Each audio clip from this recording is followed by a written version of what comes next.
مولانا روم رحمۃ اللہ تعالی علیہ نے جو مثنوی لکھی اس میں آپ نے سب سے پہلی جو حقائق نوٹ فرمائی اس حقائق میں انسان کو بانسری سے تشبیہ دی ہے۔ کس سے؟ بانسری سے تشبیہ دی ہے۔ انسان بالکل بانسری کی طرح ہے، اور جس طرح بانسری پہ سوراخ ہوتے ہیں، یہ جو حواس خمسہ ظاہری میں اس کے حواس ہیں، یہ وہ سوراخ ہیں: آنکھیں، ناک، زبان، منہ سے، شرمگاہ اور جسم کی جلد، یہ کیا ہیں؟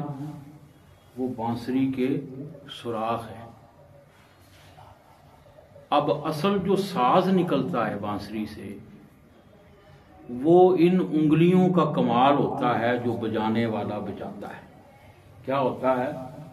یعنی ویسے بانسری پکڑ کے کوئی بھی بجائے تو بے ڈھنگی سی آواز نکلے گی، اور جب کوئی اس کو انگلیوں کو ترتیب سے طریقے سے بجائے گا تو اس کے اندر سے وہ چاہتا ہے تو نعت پڑھ لے، چاہتا ہے تو گیت پڑھ لے، چاہتا ہے تو کوئی بھی چیز جو ہے وہ اس کو پڑھ سکتا ہے، اس کے اندر سے وہی ساز نکلے گا۔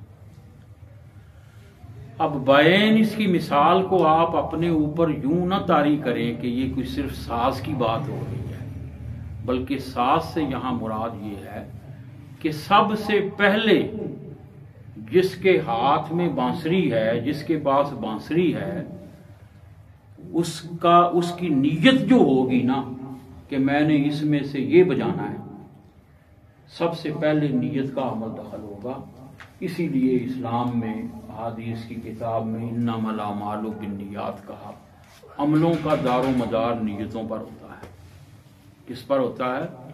عملوں کا دار و مدار نیتوں پر ہوتا ہے۔ اب غصہ اس کے اندر پیدا ہوا کسی بات پر بھی، کسی کے لیے بھی، اب اس غصے کا ساز جب نکلے گا نا تو وہ نکلے گا یا آنکھوں سے، یا زبان سے، یا ہاتھوں سے، کہ ہاتھوں سے کوئی چیز پکڑ کے مارے گا، آنکھیں ایسے ہوں گی جیسے آگ کے شعلے نکل رہے ہیں۔ اب یہ اس کا ساز بج رہا ہے، اس بانسری کے اندر سے ساز بج رہا ہے۔ اب جب وہ ساز نکلے گا تو وہ سننے والے جو ہوں گے، اب جتنے بھی سنیں گے وہ دیکھیں گے کہ اس بانسری سے یہ والا ساز نکل، یہ مولانا روم ساری بات فرما رہے ہیں۔ اسی طرح سے اگر کسی کے اندر شہوت کا غلبہ آ گیا تو وہ اپنا ساز بجانا شروع کر رہا ہے، تو اس کے اندر سے جب بھی نکلے گا وہ اس نے ایک ڈھنگ پکڑ لیا ہے روزانہ کی معمول سے، کہ وہ صبح اٹھنا ہے، جناب کام پہ جانا ہے، اس میں جھوٹ بولنا پڑے بول دینا ہے، دھوکہ دینا پڑے دے دینا ہے، پھر واپس آنا ہے، بچوں سے کوئی جھوٹ بول کے بات کرنی ہے وہ کر دینی ہے، شام ہونی ہے، کھانا کھانا ہے، پھر سو جانا ہے، بس 24 گھنٹے یہی ساز کیا ہو رہا ہے؟ یہی ساز بج رہا ہے۔ اب اس نے ایک ہی دھن پکڑ لی ہے۔ اب ایک ہی دھن پکڑ لینے سے پھر جو تو اندر سے سوچے گا، جو تو کرے گا، وہی تیرا ساز بج بج کے تیرے اوپر ہی آنا ہے۔ یعنی جتنے بھی تیرے کام ہیں، یہ تیرا وجود وہ ساز بجا رہا ہے۔ اور اگر تو اس ساز کو صرف ایک ہی دھن پہ رکھ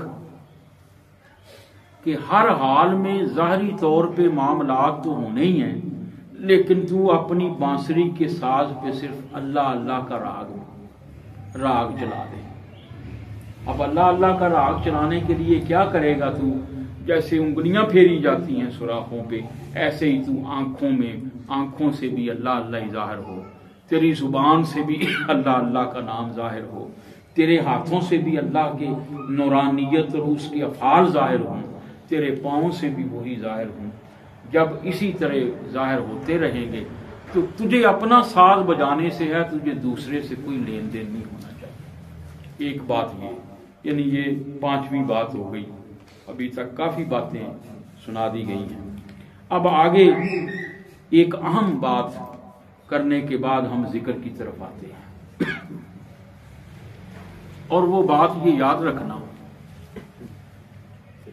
اگر یہ چھوٹا بلب لگا ہے، ادھر بڑا بلب لگا ہے، جیسے میں نے بجلی کی مثال دی، ان کے اندر بجلی ہے، مرکز میں بھی بجلی پیدا ہوئی تھی، اس میں بھی وہی بجلی ہے. وہ بجلی نظر نہیں آ رہی، بجلی کا فعل نظر آ رہا ہے کہ یہ روشنی دیتی ہے. تمہارے اندر روح نظر نہیں آ رہی، لیکن روح کا فعل نظر آ رہا ہے کہ روح کی وجہ سے آنکھیں دیکھ رہی ہیں، زندگی چل رہی ہے، سانس چل رہی ہے، زبان بول رہی ہے، اسی طرح ظاہر ہو رہی ہیں ساری چیزیں. اب آپ نے کرنا کیا ہے؟ یہ ایک سبق آپ سن لیں اور سمجھیں اور اس پہ عمل کر کے دیکھیں 1 مہینہ، پھر آپ اپنے اندر تبدیلی محسوس کریں گے تو پھر ضرور بتائیے گا کہ کیا تبدیلی آپ نے محسوس کی ہے. اب یہ چھوٹا بلب ہو کے اس کے اندر بھی بجلی وہی ہے جو ٹرانسفارمر سے آئی ہے، بڑے کے اندر بھی بجلی وہی ہے جو ٹرانسفارمر سے منتقل ہو رہی ہے، لیکن یہ سمجھ رہا ہے کہ میں چھوٹا ہوں، یہ بڑا ہے، یہ اپنی ذات کو چھوڑ کے اس کی طرف دیکھ رہا ہے. اور آج ہم بھی یہی کر رہے ہیں. اس کے پاس پیسہ بہت آ گیا، میرے پاس نہیں. اس کے پاس گاڑی ہے، میرے پاس نہیں ہے.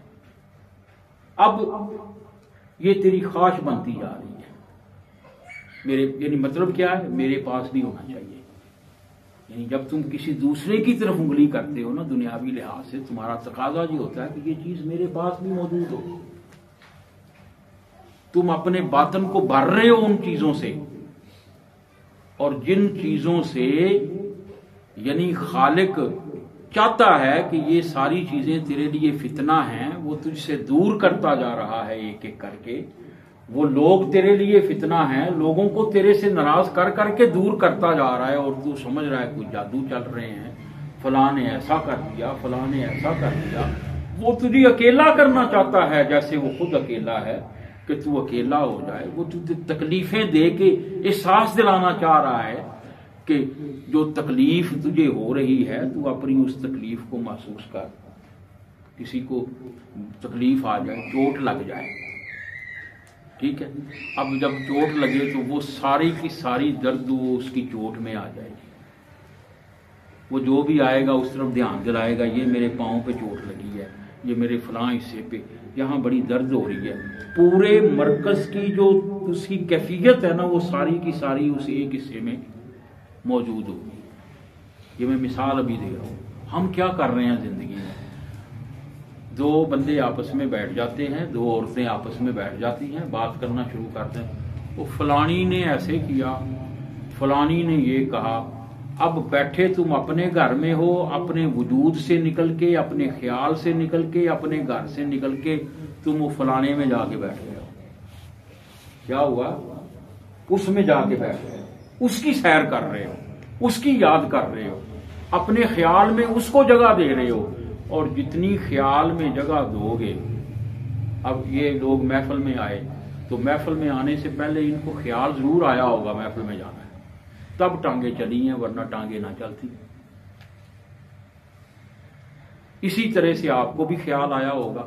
یعنی خیال کی قوت اتنی ہے کہ ہم جو اپنے اندر وہ طاقت خیال کی تھی نا، اس کو اندر سے نکال کے دوسرے شخص میں لے جا کے منتقل کر دیا، اور اس کی جو بیماریاں تھیں نا، خیال کے ذریعے اپنے اندر منتقل کر دی. اس کے اندر جو حسد اور بغض تھا نا، وہ سارے کا سارا میرے اندر آ گیا. فلاں نے میرے ساتھ دشمنی کی تھی، لہذا اس کو تو میں نے چھوڑنا نہیں ہے، اس کے ساتھ میں نے ایسے کر دینا ہے، ایسے کر دینا ہے، اس نے یہ کر دیا، اس نے وہ کر دیا. وہ سارا بعد میں کرے گا، لیکن اپنے خیال سے تو اپنے لیے اپنے اندر ابھی کر رہا ہے. تو کرنا کیا ہے؟ ہم نے یہ کرنا ہے، جو بھی کام کرنا ہے اپنے مرکز میں رہ کے کرنا ہے. کہاں کرنا ہے؟ اپنے مرکز میں. اب مرکز کے